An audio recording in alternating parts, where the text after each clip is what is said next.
Hello, all, and welcome to the Movie Bears podcast. I'm Brad Harris, and each week, along with my fellow husky, hairy, huggable homos and friends, we bring you movie reviews from films that are either current or classic. And this week, we're bringing you a little of column A and a little of column B.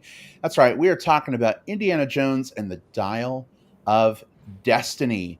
Is Indiana Jones still relevant in a film coming out in 2023? We will talk about that and more. And we'd love to hear your thoughts as we discuss this film as well. So be sure to jump into the live chat or the comment section, depending on whether you're listening live or listening at a later date, and let us know what you thought. But before we jump into what we think, let me introduce you to my fantastic co-host. Jim Pugliafico is with us on the show this week as usual. Hey, babe, how's it going? Hey, it's going good. We got a midweek show this week, and we got a big one coming up, big movie. I'm not anxious. I guess I'm excited to talk about this one with you guys. Well, definitely excited to talk about it with you as well. I know we've been kind of withholding our thoughts from each other, knowing we were going to do the podcast. So it'll be interesting to hear some of the bits and bobs from your end. Also, very curious to hear the thoughts of the one, the only William Lindis. Hey, Will, how are you? Hey, Brad. Hey, Jim. Hey, everyone tuning in. Yeah, this is going to be a fun one. This is one of my favorite Nazi punching franchises. And so one of the things I'll be excited to see is how many Nazis get punched. Always a good time. And also, you're right. You said in the intro, like, how well does this movie hold up? We've got some of the most timeless movies that have ever existed come from the Indiana Jones franchise. One of the most maligned movies ever made comes from this franchise. So where does this one land? We'll get into all of that. But man, I'm just glad to be talking about Indiana Jones with y'all tonight. Yeah, definitely agreed. And whoo boy, getting the bad taste of Crystal Skull out of my mouth has been like a 10-year process. I'm curious, very curious to hear um, how this movie came in after the experience that was the Crystal Skull. Real quick, just want to say hello to some folks that are jumping onto the live stream. We see we've got a few of you here with us. Thanks for joining us on a Wednesday. We normally record on Tuesdays, but of course, that was the 4th of July here in the United States. And I don't know about you, Will, but we were busy doing the whole cookout thing with family and pool time and friends and all that good stuff. So we took the night off and punted a day. So Yeah. hopefully, you don't mind tuning in a day later. But if you listen through the magic of digital tape delay, it probably doesn't impact when you're listening to the show anyway. So, Jim, Will, we have so much to talk about with Indiana Jones and the Dial of Destiny. How are you gents feeling about diving right in?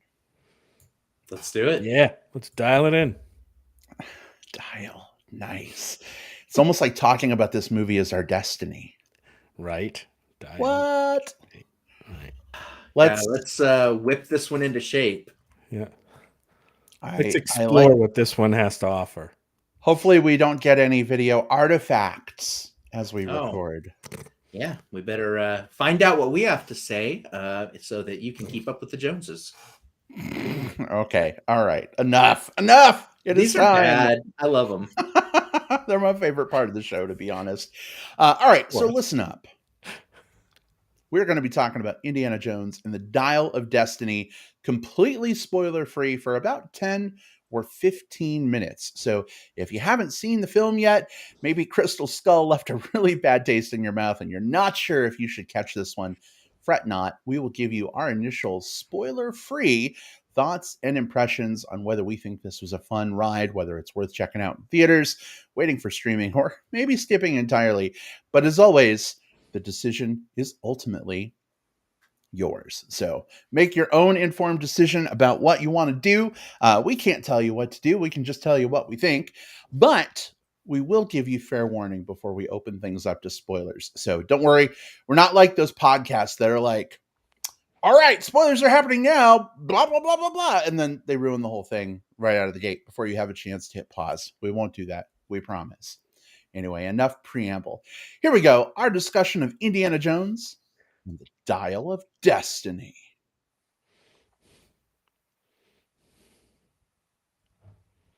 All right, Jim, do us a favor if you don't mind. Give us a brief setup on this one.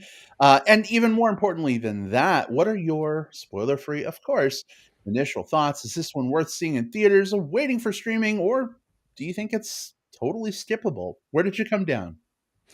Yeah, I'm looking forward to talking about this one because going back to the first Raiders movie, Raiders of the Lost Ark, which was called. This is, by the way, I was today years old when I found out this is another like flat. What do they call them? Like tentpole movie that came out, like iconic movie that they changed the name. They went back and retroactively changed the name of, like later on when they re-released some of it later. It used to be just called Raiders. The first movie in 1981 was just called Raiders of the Lost Ark. It was cool. Now it is Indiana Jones and the Raiders of the Lost Ark.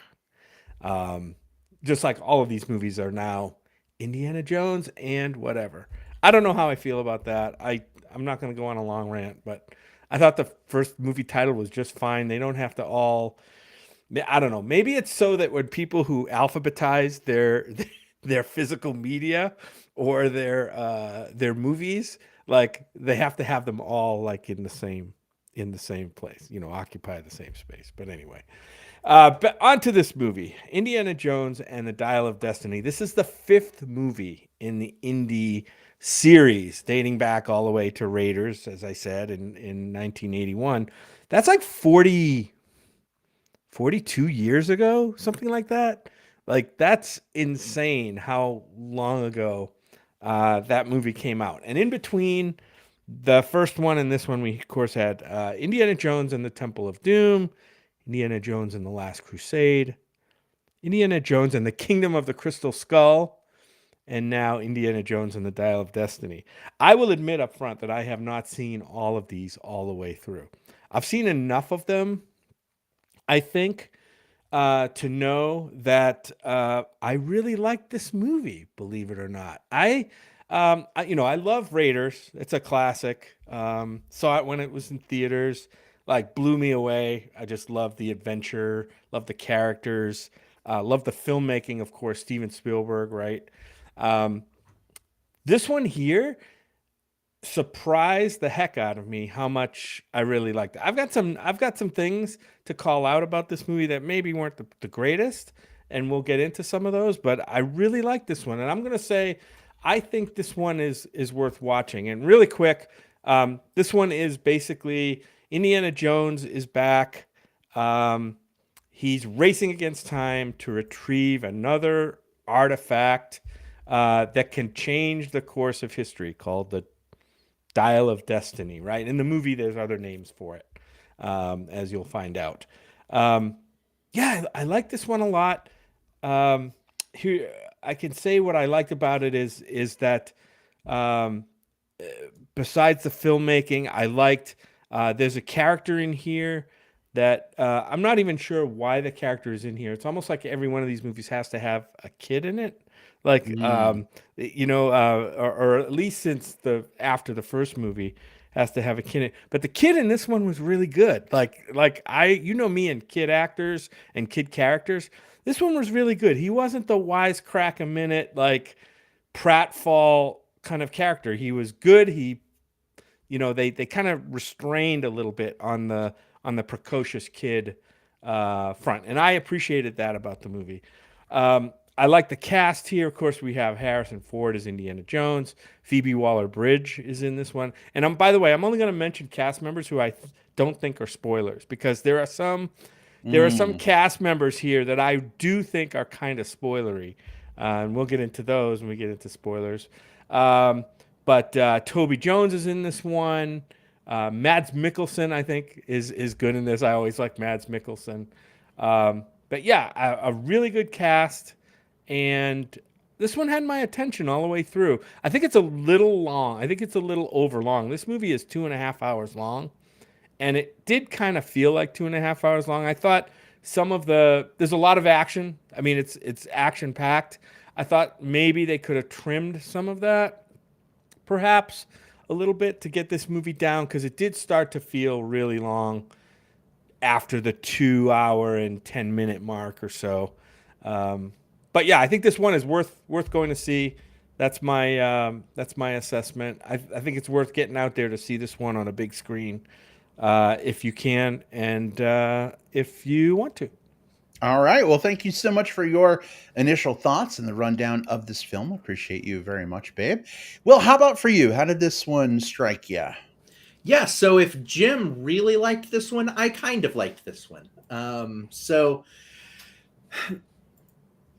each of the Indiana Jones movies has sort of scratched a very specific itch that I don't think exists fully in movies these days. So I appreciate them for being these action adventure serials that are not so weighed down by being gritty that they forget to have fun, right? And I think that's what separates something like this from even something like, probably the closest thing I can think of that's come out recently would be like Uncharted or something like that.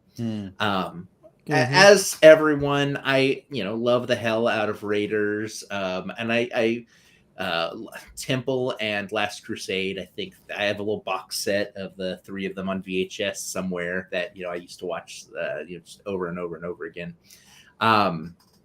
I had not seen Kingdom of the Crystal Skull until we did over the last 2 weeks, sort of a rewatch of the entire series coming up to it. Boy. And yeah, I mean, it's not good. I think maybe because I didn't see it when it was in the height of its I guess I've had 15 years of people telling me it was bad. So when I went in and watched it, it was like, yeah, it wasn't that bad, but it was still bad, But again, I didn't experience it fresh.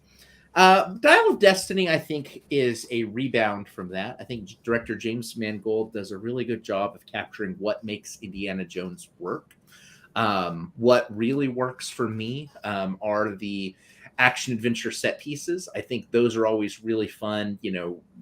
In this series, it's about how is Indy going to get out of this pickle using sort of like grit, determination, a little bit of luck, and maybe his whip. And we get to see that play out multiple times. That's what we're here for. We get fun little globe-trotting scenes, which is also a big part of the Indiana Jones series. And we get some ties into hey, is this object, what are the mystical, magical, paranormal, whatever type of things that this object's going to have, which is also a theme that runs through these films. I really, really, really love seeing Phoebe Waller-Bridge here as Wombat. I guess is the Helena, the main sort of conspirator character. I would love to see a film featuring her. Wombat and Short Round going on adventures together. That needs to be the next one. I really enjoyed seeing the kid Teddy in this one. He did exactly what I wanted to see from a child sidekick here. I love Mads Mikkelsen as the villain, and Harrison Ford is always really good. There's stuff I didn't like as much. There is a prolonged sequence towards the beginning of this movie that's done using digital face replacement. And as far as digital face replacement goes, it's good enough. It's way touched up from the trailers. The trailers had me really worried with how some of these were going to look. And they touched up some of these effects, I think, since they released those trailers. But it still felt so preambly that I just wanted to get to the story as it was, and spent too long with just another backstory that didn't add as much as I would have wanted it to.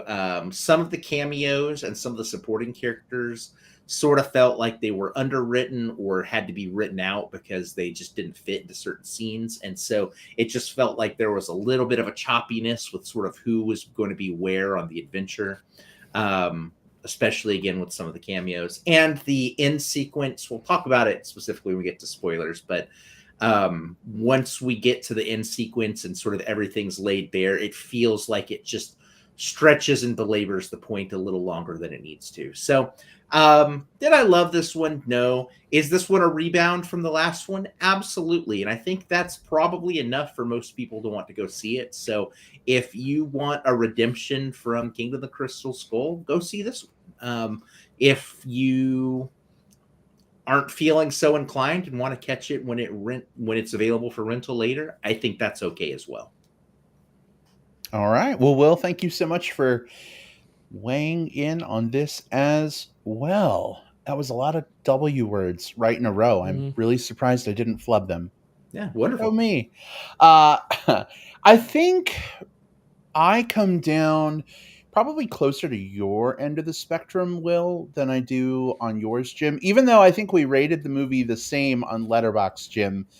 I don't know. Maybe I need to knock mine down half a star now that I was now that I've almost heard 1/2 a star up. So okay. Yeah. Or maybe you should go half a star up. I went with 3.5 stars on this one, and there's a few reasons for that. Obviously, I look at 3 as sort of like the just over halfway. It was passable. It was fine. And then another half star up is like, there were some good things, but it didn't quite push it to great. And 5 is like, oh my God, best movie ever. So anyway, I landed at a 3.5. And I think there's a few reasons I'd call out there that I won't belabor because you guys have kind of talked about some of them already. The cast is really fantastic here. Again, Phoebe Waller-Bridge is just so much fun. She chews the scenery. She's kind of a blast. She's a chaotic, good wild card character in this movie. And Will, I hadn't thought about a Helena and Short Round movie, but now I really want to see that happen too. So thanks for putting that idea in my brain.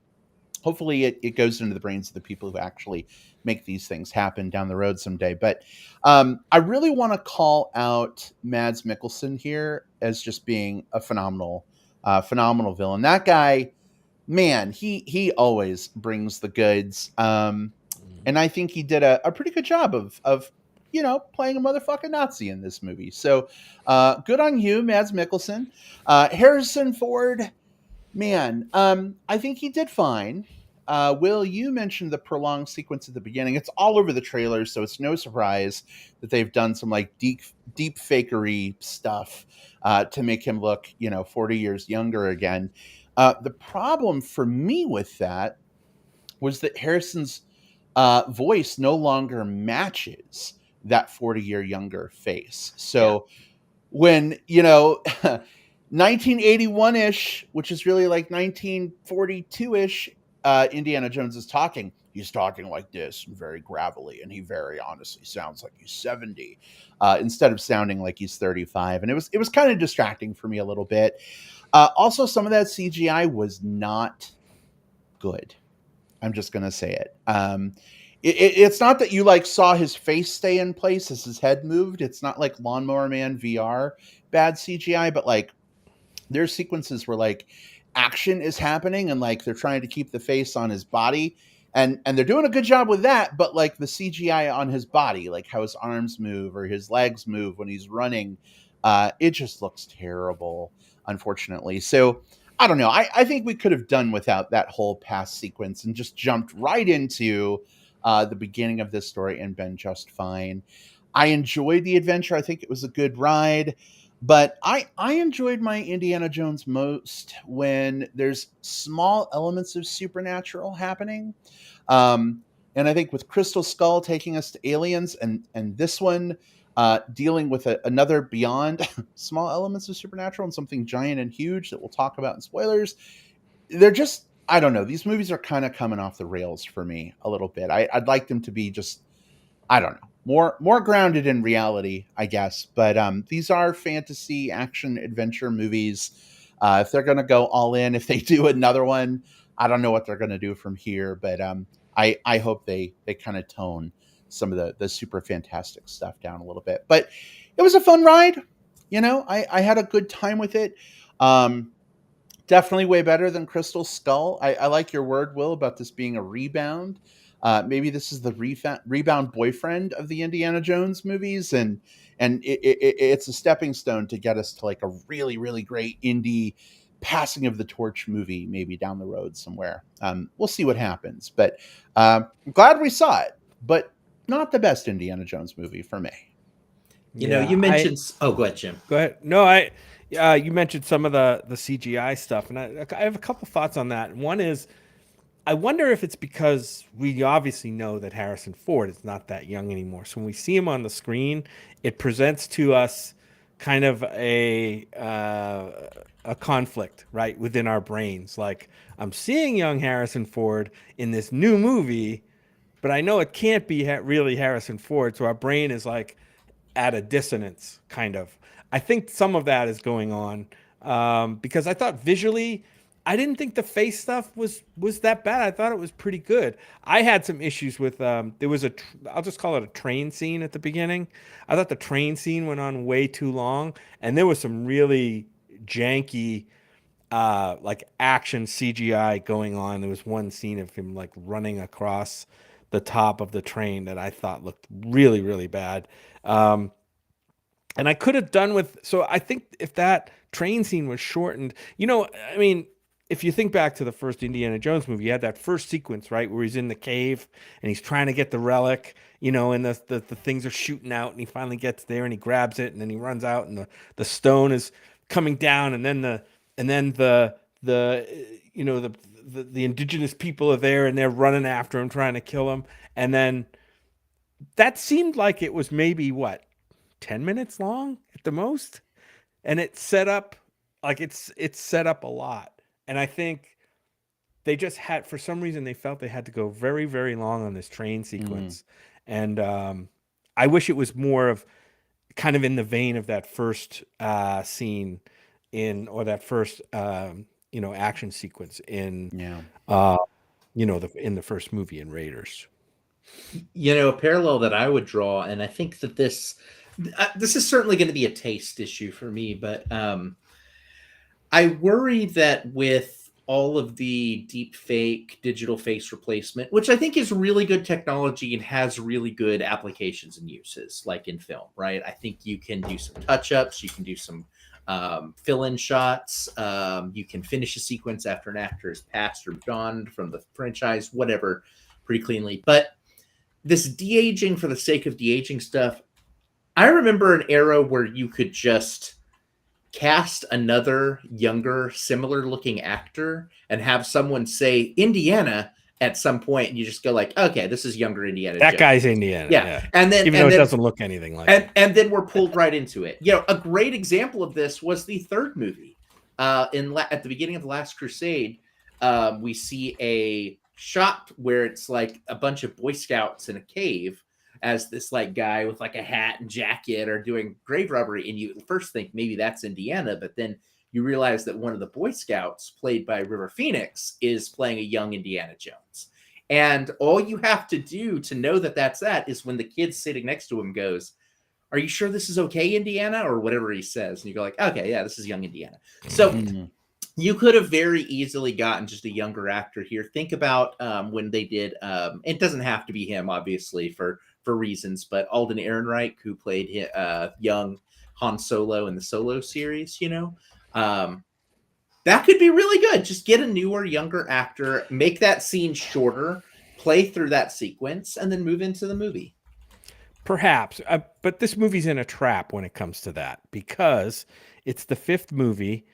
This movie, I think we figured it out after the movie, takes place several years after the first movie.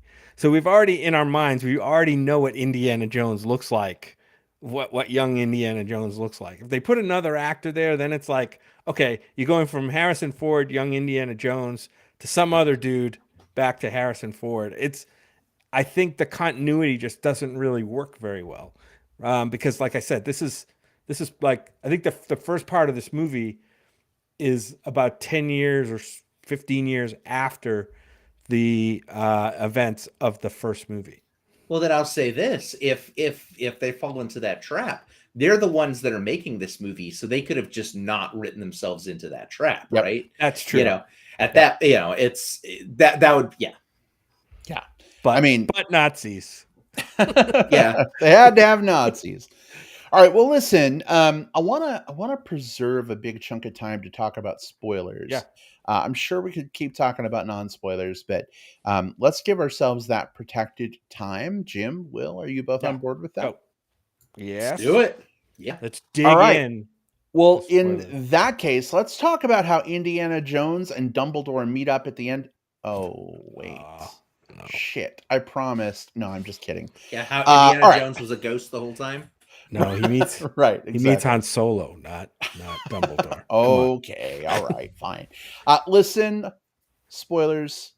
They're totally happening, but let me awkwardly preamble for a little bit to give you time to hit the pause button if you're listening through digital tape delay, go see the movie, come on back, listen to the rest of the show after you've seen it, or go ahead and skip ahead using the time index to plugs. You're not going to want to miss those. Sorry, but plugs, that's what we're calling them now. Be sure to have a listen to those. If you're listening live, we love that you are. Welcome. Great fun to have you be part of the live show. Say hey and chat. Let us know what you think about this film. But if you haven't seen it yet, or if you care about spoilers, you may just want to put us on mute for the next 19 minutes and 21 seconds and then come on back for plugs. But listen, I'm done with the preamble. Spoilers are happening from this second forward. Jim, Will, where do you want to start? Well, let's start with the twist, right? So this is a movie where we are our MacGuffin, our dial of destiny, is a mathematical contraption created by Archimedes that Hitler and the Nazis were super interested in, because when you did the math and turned it specific ways and combined both of the parts, you were able to mathematically calculate where these fissures in time occur, so that in theory you could go back in time. That's what the villain of this, the Mads Mikkelsen character, wants to do. He is a Nazi who thinks, you know what? Maybe us Nazis, maybe us Nazis could have done a better job if we had just like gotten rid of Hitler after he had started the groundswell, but before he could sort of like strategize us into losing. And so he wants to go back and kill Hitler. And so the idea behind it is they're going to go back in time. They miscalculate. And so the last long sequence of this film is they are back in ancient Greece, sometime before Sicily, I think. Yeah, so Sicily, sometime before you're right, Sicily. Sometime before back when Archimedes was first creating this dial. And they have to figure out how they're gonna get back, or whether they're gonna get back in time. Brad, to your point, a little of this could have gone a long way. And I liked the fact that it was as is always the case in these, and I think it's always great, that the villain's hubris is what gets them. I thought that was great. I love that. They just thought their math was great and they miscalculated something. Cool. Love it. When we actually had them hanging out with Archimedes and talking to him for several minutes, it kind of felt like when Bill and Ted were collecting ancient history characters in the That's it exactly, Will. That was fucking my thought the whole time. I'm just waiting for one of them to pop up in the background and be like, whoa, it's Archimedes. Rufus never said our math would take us there. I guess math is important. I should have studied harder in math. Yeah, I get you, Will, completely. I actually like that part of the movie.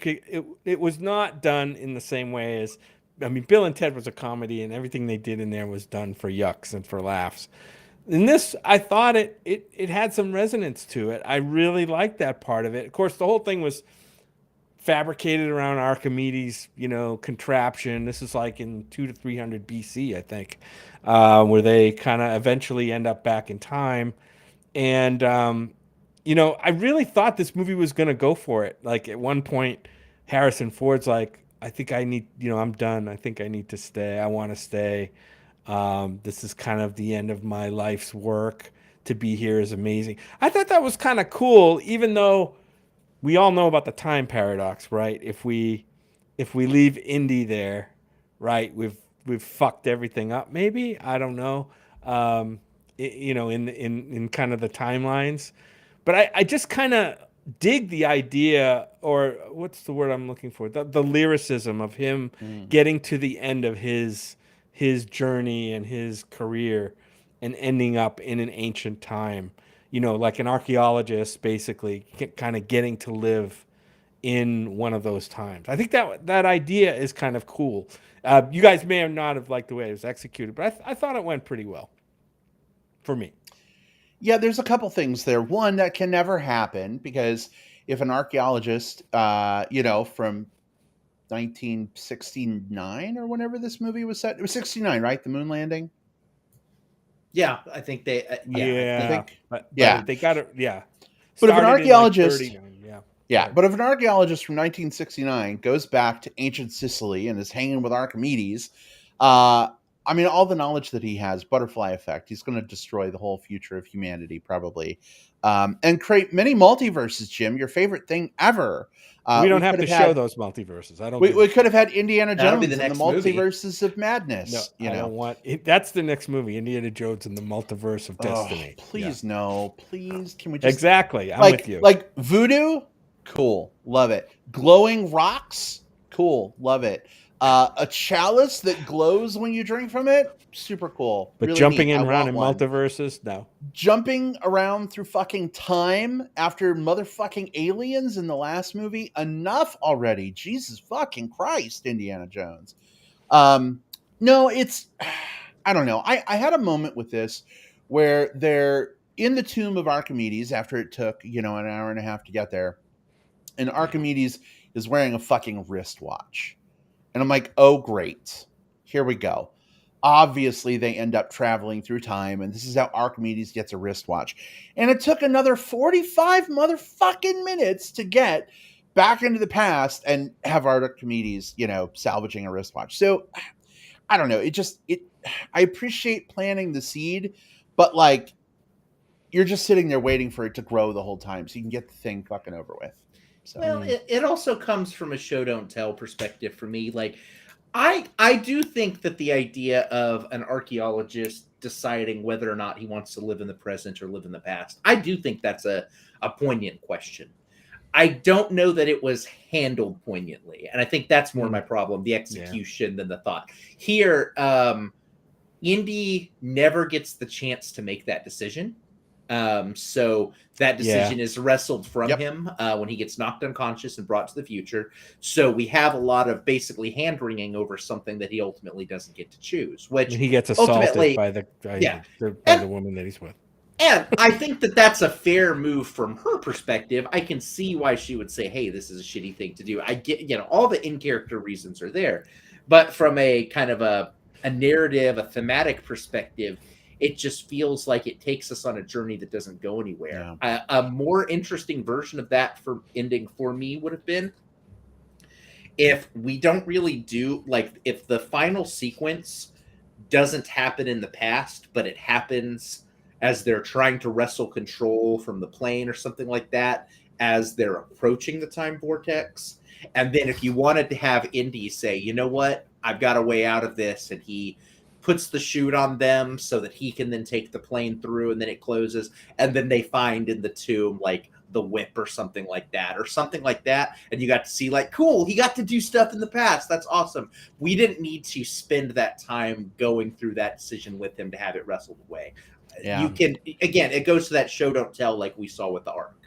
I think another way they could have done it would be, giving him his agency, right? Like, rather than getting onto the ground with the plane crashing and hanging out with Archimedes, oh, dude, it could have just been like Indy putting on a parachute and like saying, you know what, I'm just going to jump out and I'm going to stay here.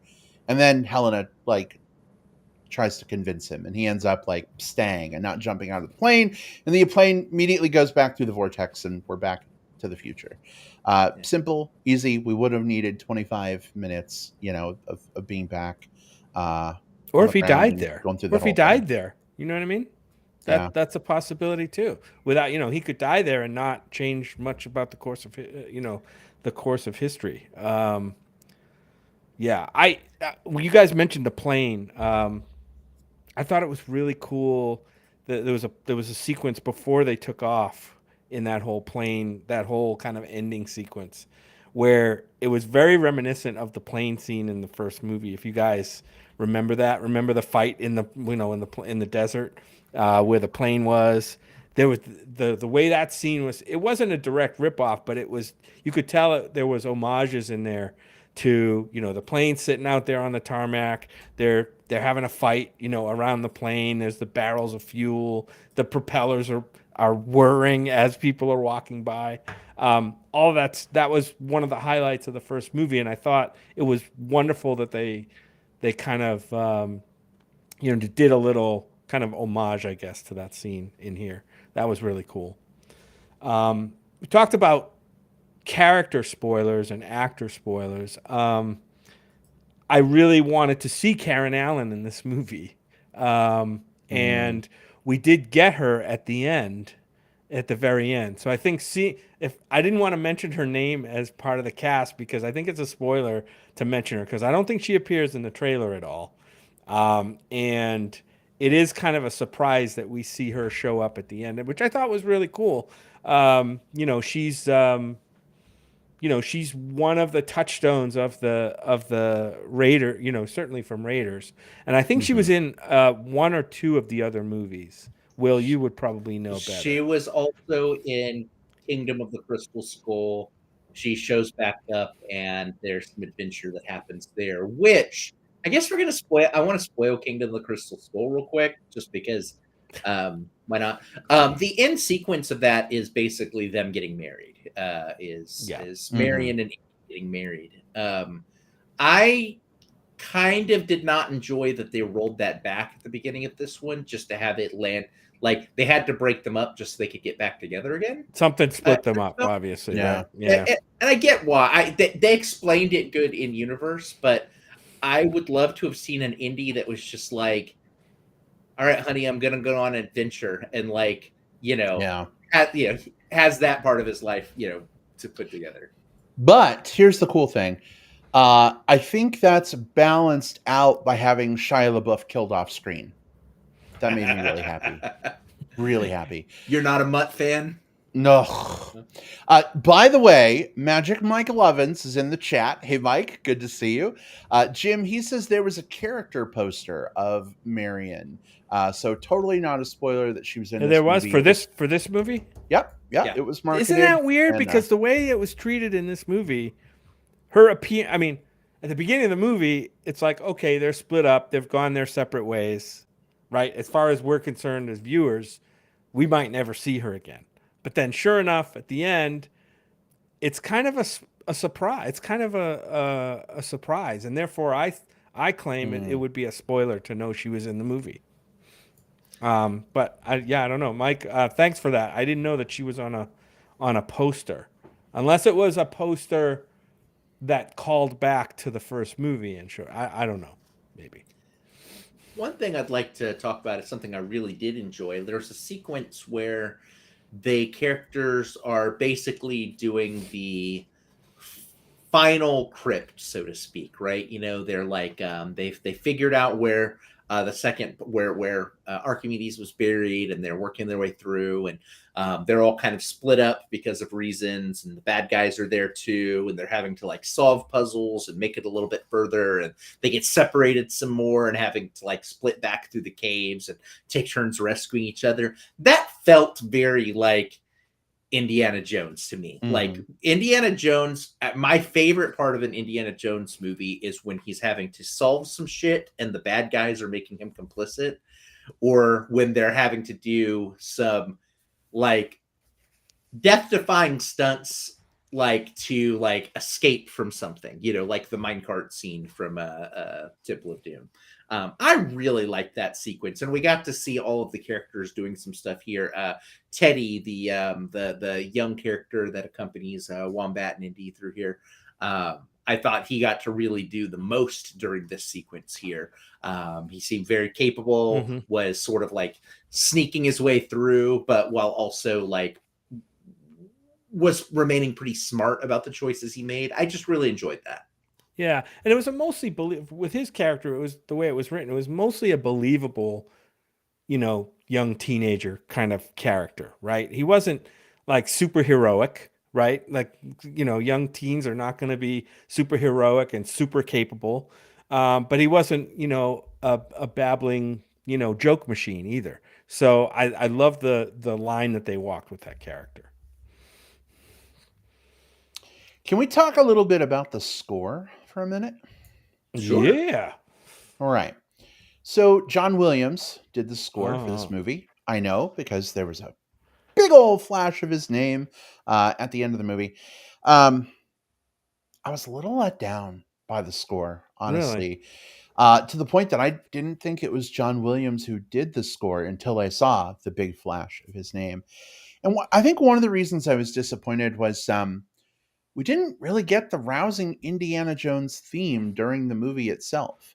We got little like 2-second motifs of it. Yeah. Those are leitmotifs, yeah. Just a little bit. One was like a really like down sounding motif of it, and then one was just sort of like I don't know, like a melancholy, but we didn't really get that like rousing dun dun dun dun. And I thought, I don't know, like it was used in the trailer during like the action scene where he's on the horse and they're doing the chase, and I was like, oh man, I can't fucking wait for that. And then we get to that part of the movie and it's just like some generic sounding, thing. And so anyway, the movie wraps, and what does it go into immediately? Dun dun dun dun. And I'm like, where was that during the fucking movie?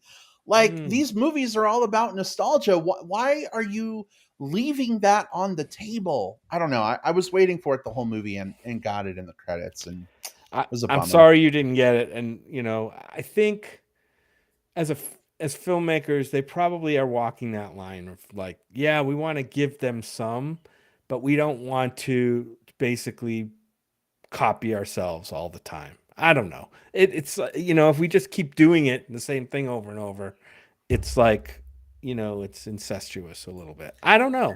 I think that there's a line that they have to walk. They give you some of it or enough of it to let you know that, yeah, that's the Indy theme and it's in there.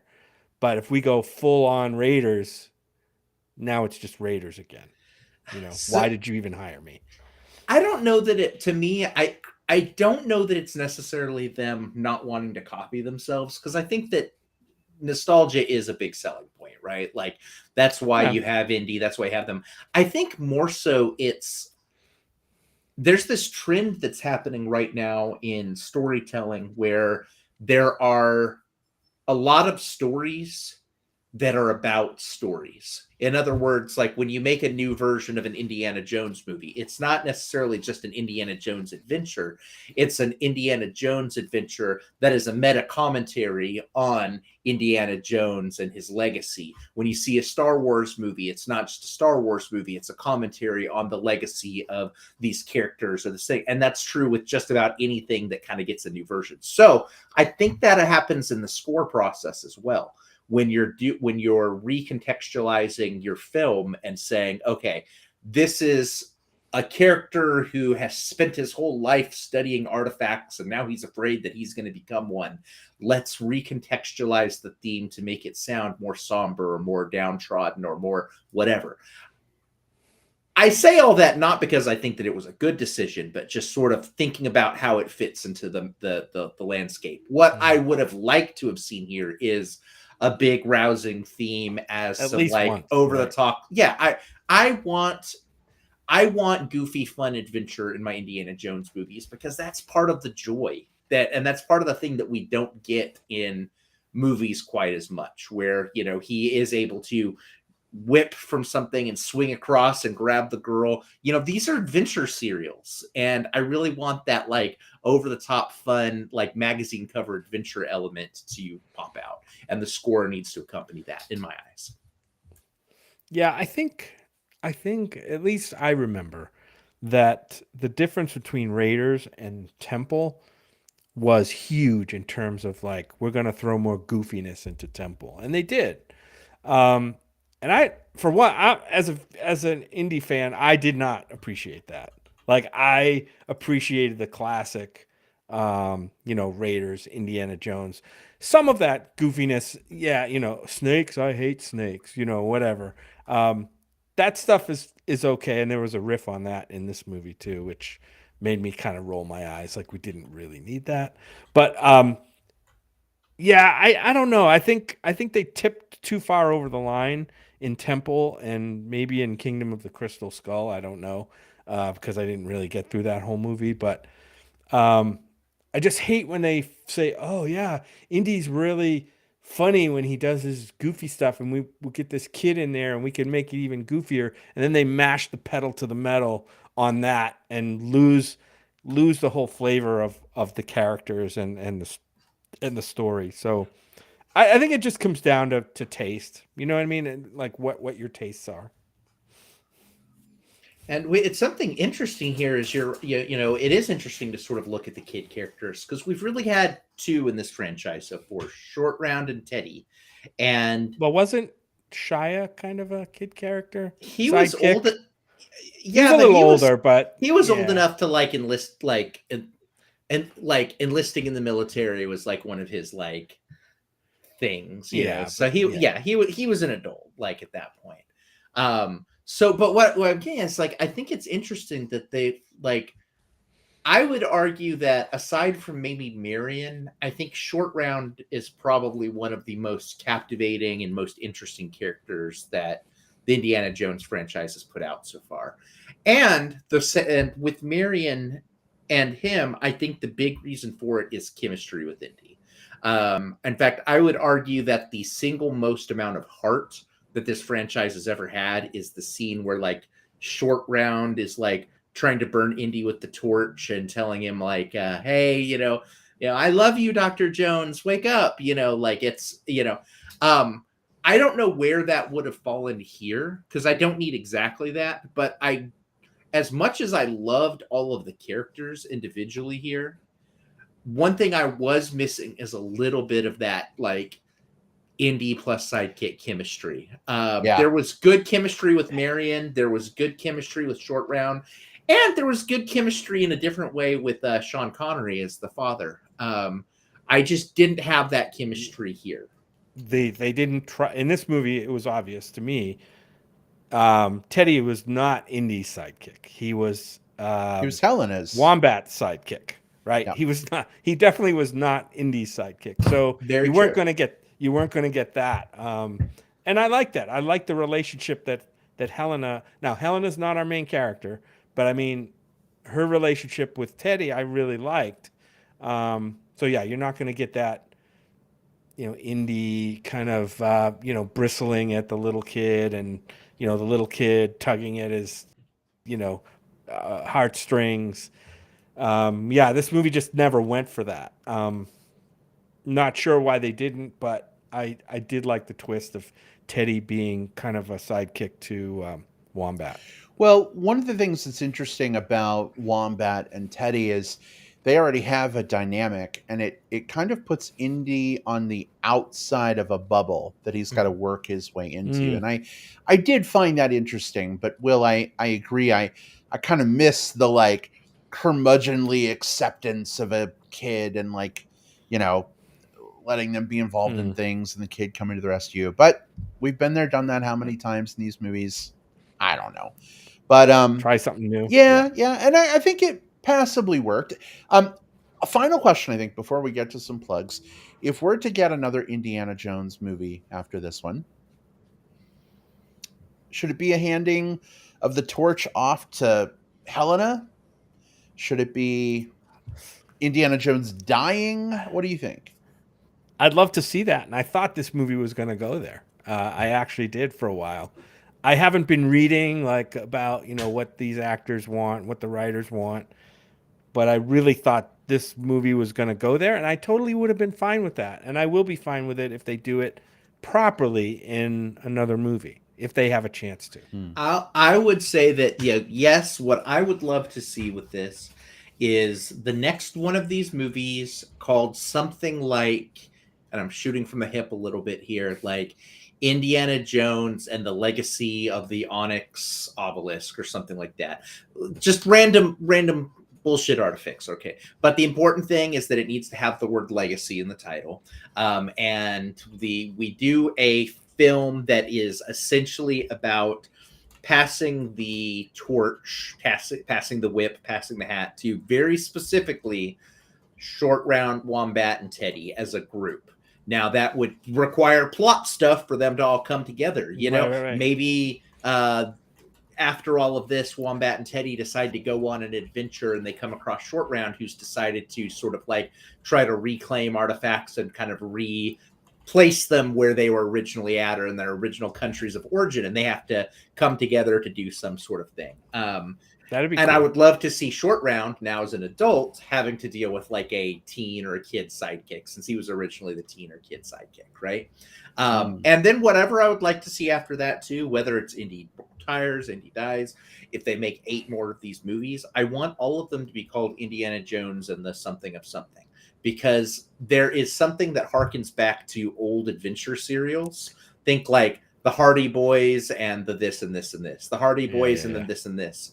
Tarzan and the this, they're all kind of based around this like Indiana character name and the something of the something, and I want all of them to maintain that, because I think that is so compelling. And again, we don't really have adventure serials like that. Everything has to be recontextualized and remixed, and the 5th one has to go back to the name of the first in the series, like the Scream movies did. I just want something that just kind of maintains that sense of fun. Well, I could totally see something like that happening, where they form some kind of secret society, Indy society, Indiana Jones society, or something like that, right? Those characters that you mentioned. I will say that at the end of the very last frame of this movie is a hand snagging the fedora off the clothesline or whatever. And we don't know whose hand that is, right? So we don't know who's going to pick up the mantle. That could have been Indy. It could have been Teddy. It could have been me. We don't know. Could have been Wombat. I think it was we me. Don't know. So I just asked ChatGPT to give me 10 titles. Here we go. 10 titles for a new Indiana Jones movie with all the criteria that we laid out. You ready? Yes. Yeah. Indiana Jones and the Passing of Legacy. Indiana Jones and the Heir to the Brown Whip. Indiana Jones and the Legacy of Adventure. Indiana Jones and the Next Generation. Indiana Jones and the Whip's Inheritance Cycle. Indiana Jones and the Lost Heirs of Doom. Indiana Jones and the Torchbearer's Crystal Legacy. Indiana Jones and the New Adventurers. Indiana Jones and the Descendants of Adventure's Legacy. Indiana Jones and the Legacy Continuum. Indiana Jones and the Legacy of Adventure disappoints. Legacy. It's word salad at a certain AI point. never disappoints to bring you right up to the solution that's going to be right, but never get there. Somewhere around title number 3, I think your ChatGPT had a stroke and just kept talking. Started making word salad. Why are people worried about ChatGPT replacing actual writers? I don't know.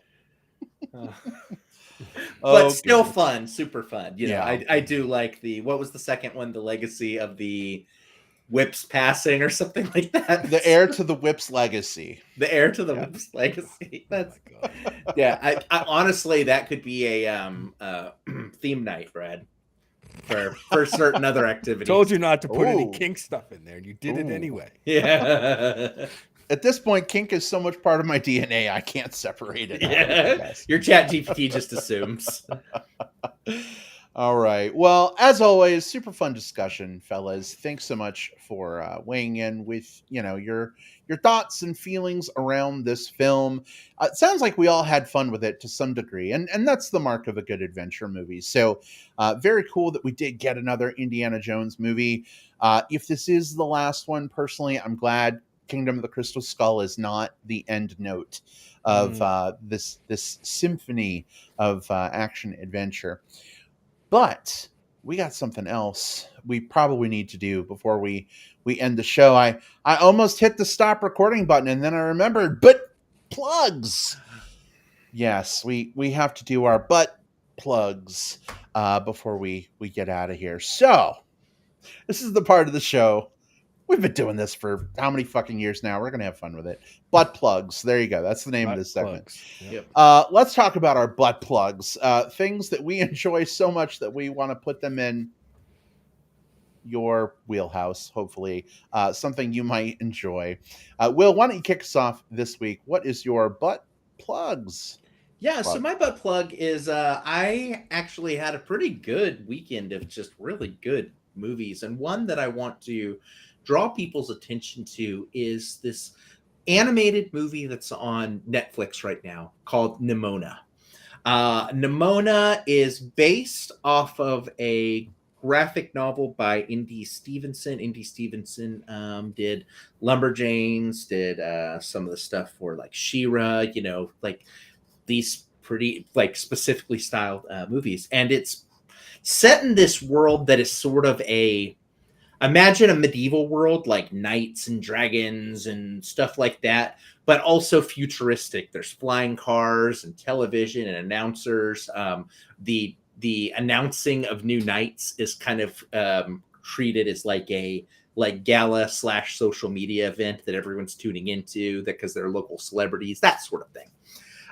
So one of these knights, played by Riz Ahmed, is framed for a crime that he didn't commit, and so he goes on the run, trying to prove his innocence while being sort of supported by this mischievous, shape-shifting teenager named Nimona, played by Chloe Grace Moretz.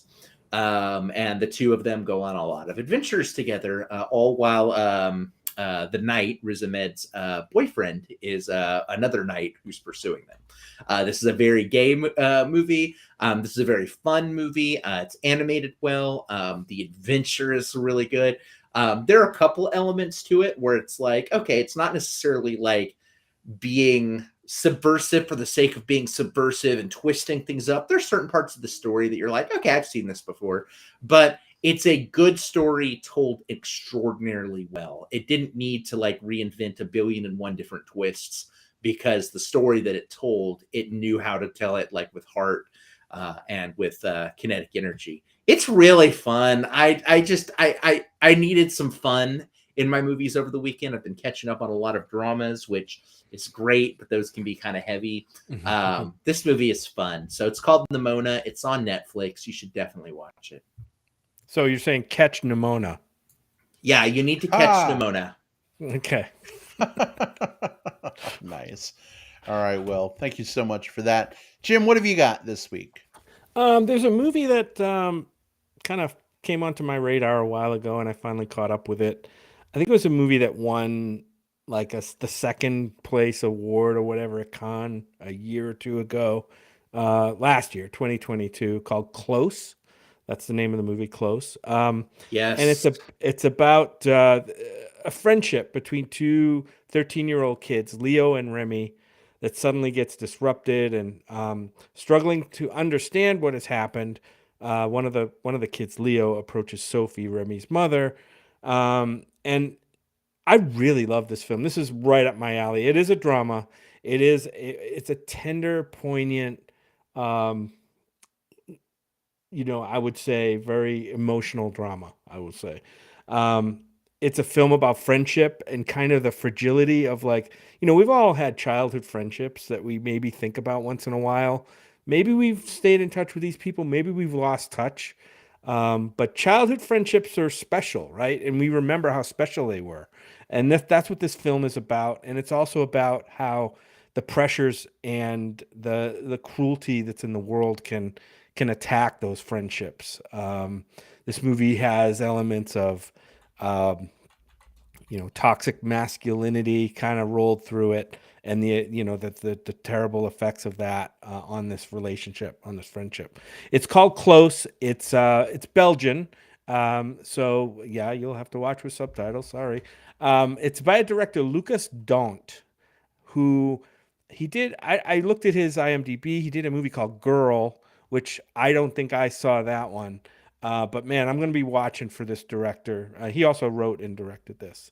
Lucas Daunt, and the acting here is great by the kids that are in it, and as well also the parents, the adults that are in this too. But beautiful movie. It's called Close. Um, yeah, I would recommend watching it. It's actually on Paramount Plus if you have that. It's absolute gut punch of a film in all the right ways. Like Yeah. it's so good. Yeah, great pick. All right. Well, thank you so much, babe. Definitely sounds like a good one that folks should check out. My plug this week is a little bit bittersweet, unfortunately.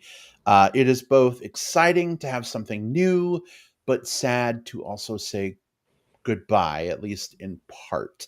My plug this week is season 3 of The Witcher, which is now available on Netflix. Came out just before the holiday weekend. And man, I love The Witcher so much.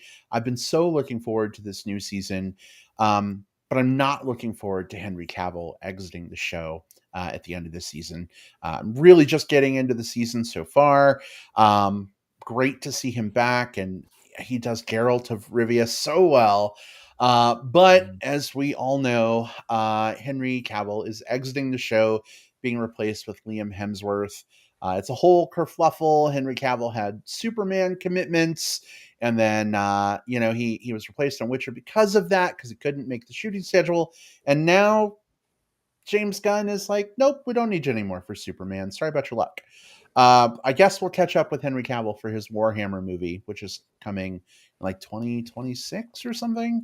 But really, really bummed that he is exiting the show. I like Liam Hemsworth. He may do well. I don't know. But again, kind of bittersweet. With each episode, it's kind of like I'm cognizant that I'm running out the clock of Henry Cavill Geralt, and it's a little bit sad, but fucking cool stuff happening this season. Really atmospheric, moody, little bent of horror to it, magic, swords, and medieval stuff. It's a lot of fun. I think it's a really fun show. So I know some people haven't started The Witcher yet, and they were going to, and then they heard Henry Cavill was on his way out. I would say still check it out. Get the beauty of those first 3 seasons, even if you drop the show afterward. It's worth it. Yeah, I know how much you love that series. I know you played the games as well, or games. I don't know how many there have been, but it's got to be a hard thing, right? To switch a main character, like the prime character in a series, switch the actor to a different person. And granted, Liam Hemsworth may do a great job, but I can't think of another series that maybe you know of that did that and was successful at doing that. I don't know. That just seems like a really, really hard thing to do. Indeed. Yeah, mostly I've seen it when they've done it has been stuff like either supporting characters, like Aunt Viv on Fresh Prince, or like some What's of the his name different on like Game of Thrones? Game of Thrones, yeah, Mhm. or like animation, but Oh yeah. It's not often that it happens as the main character of a show. So yeah, let's see how this goes. Awesome. Oh, Bewitched. Yes, Bewitched. Yeah, Bewitched. You're right. Yep. Bewitched did change out Darren. Darren. My two Darrens. They replaced one dick for another. Oh, goodness. All right. Well, I think that about wraps us up for this week. Thank you to everybody who tuned in live. Great hanging with y'all. Magic Mike, always a pleasure to see you in the live chat. We need to get you back on an episode soon. If there's a movie coming out you want to chat about, let us know. We'd love to have you back on. Thank you, too, to everybody. I know 99% of folks who tune into the show do so through Apple Podcasts and Spotify several days after we record. But not that numbers really matter that much, but it's always just such a dopamine hit to see that so many people in our community that we know and love are enjoying the show. So thanks for being part of the magic. Thanks for, making this fun for us. This is why we do it. We have a good time with y'all. So if you ever get the chance, jump on for a live show, though. We'd love to see you in the live chat. The audience participation is always really fun for us, too. So consider that an open invitation. But a couple things. One, we're just letting you know that we will not be recording next week. Our normal night to record would be July 11th, 2023. We've got some work trips happening and some other things going on, and just didn't work out for next week. But we'll be back with you July 18th, 2023, for our review of Mission Impossible Dead Reckoning Part 1. So make sure to see that ahead of the 18th of July, and then meet us for our review. Let's talk about it. I'm sure there's going to be a lot to discuss. But second, that's kind of a long time between now and our next recording. So if you want to chat with us off air, let's tell folks how they can do so. Jim, where can people find and interact with you online? I am on Letterboxd and Twitter at JJP Out West. That's my handle on both of those platforms, JJP Out West. And you can find me on Facebook under my name, Jim Pugliafico. All right, excellent. Thank you so much. And Will, how about you? I am not capped on tweets right now, but if I were, you would not be able to find me on Twitter at whatever cove. But you can. I'm on Facebook. Look for William Lindis. Send me a message first so I know who you are. Letterboxd. We've been keeping up with our film viewings this year. So lots of fun lists and ratings and reviews happening over there. Mine is Fundamental is the title on it, or you can just search for William Lindis. And I'm on TikTok at the Movie Bear. Nothing great happening over there. Just, trends and shirtless stuff. So whatever. It's all fun. I mean, shirtless stuff, it's always a good time in my book, Yeah, no? You can find me on Facebook. Just look for Brad Harris. I'm the one who has Chub, Chaser, Bear, Dolphin, Wolf, whatever title you want to use, friends in common with you. Send a message first, though, so I know you're not a clever bot trying to get through my my screening process. It is an 8-step process, just so you know. I'm just kidding. Or you can also find me on Twitter at iBradPro, or on Letterboxd at the same name. I'm on Growler too. If you look for Brad in Tucson, I'm not hard to miss, is my point. But thank you again, everybody, for tuning in this week. We'll see you all in a little less than 2 weeks. Again, not recording next week, but we'll be back for Mission Impossible. Take care, everybody. Love to all of you, and we'll see y'all soon. Bye. Bye. Bye-bye.